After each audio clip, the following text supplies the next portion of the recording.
We are citizens of a country that we still have to create. A just country, a compassionate country, a forgiving country, a multiracial, multireligious country, a joyful country that cares about its children and about its elders, that cares about itself and about the world, that cares about what the earth needs as well as what individual people need. Because what I see happening in so many discussions is people being angry in response to stuff they don't like versus being deliberate about what they want to create.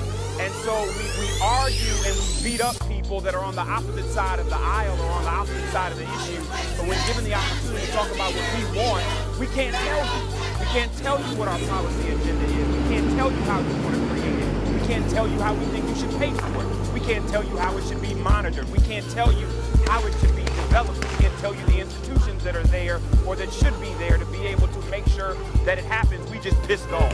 And it is irresponsible to be pissed off and call yourself an activist if you are not informed and prepared to be involved in the process of bringing about the change. Hands up, don't shoot! Hands up, don't shoot! Hands up, don't shoot! Hands up, don't shoot! You will be arrested. Disperse now, or you will be arrested. The goal here, of course, is to disrupt. They want to disrupt to bring attention to their cause, which is to end racial injustice. They want law enforcement and the justice system to treat everyone equally. I spoke with a young woman who arrived here just by chance. She came at the spur of the moment, was riding the bus, and saw this protest happening, got off the bus and said she had to join. Why did she have to join? She said as a young black woman, she can relate to the criminalization of young black men. She's angry about it. She says that too often people in the black community have said, don't make noise, don't make noise, don't rock the boat. And she said it's time to make noise to make a change. She's glad that people are out here taking this action, and she believes that bringing attention to this cause will actually bring change. So that's why people are out here tonight. Some joined through social media. That's why they came out. Others just happened upon the scene, and we're hearing a lot of the chanting saying, get off the street, get off the sidewalks, into the streets, join us. And so that's what we've been seeing here. Sometimes I'm like, Thomas,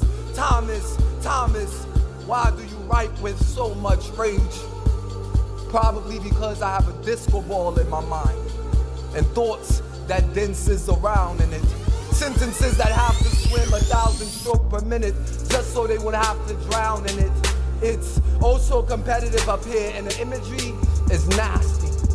Living in a world where just for telling the truth, these people might blast me, but I'm undefinable. Your words can't define me. I'm like the galaxy, better yet, this atmosphere, but y'all can't pollute me. I'm the general to my own army. I write words that salute me.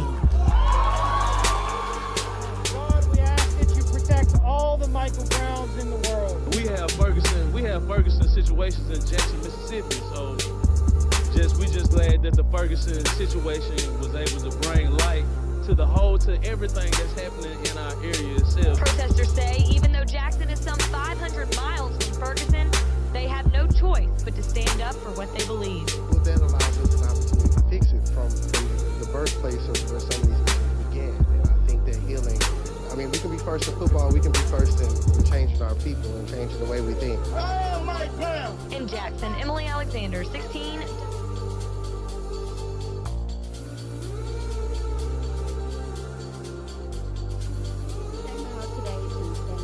With the people from Ferguson, Missouri, to let a message resonate with people here in Jackson that Black lives do matter. As 16 WAPT's Allie Ware reports, they all say they want their pay doubled.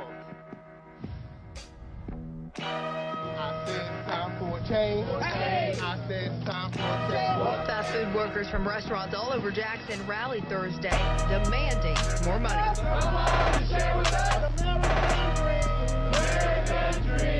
Workers protesting, saying they don't make enough to have a living wage, which means they can survive on the $7.25 an hour that they get paid right now. They say $15 an hour would provide them with that living wage.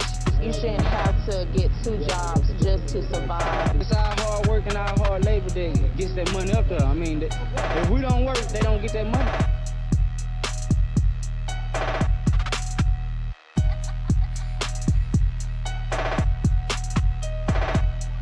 Pearl Street and State Street, right in the heart of downtown Jackson, where protesters are blocking the street right now. They say that they plan to keep things peaceful, but as you can see, cars are backed up, and it keeps piling up and building up because they cannot get through this. For the colored boy who has lost his hue, whose soul burns the nicotine beneath his skin. His hands say, we know nothing of desperation. I have watched you inhale stars and waited for the days for you to breathe out a rainbow or a promise.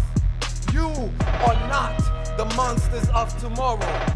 No, not you. You are not a mindless being, but them, they with scorching hearts, whose eyes are blood dripping red, will say they know nothing of the fire, nothing of the desire to dive in a liquor and a bottle of scotch whose master's Dutch. They will feed you your limbs for dinner, but you tell them you are legend, so you would rather go to the grave before becoming a slave.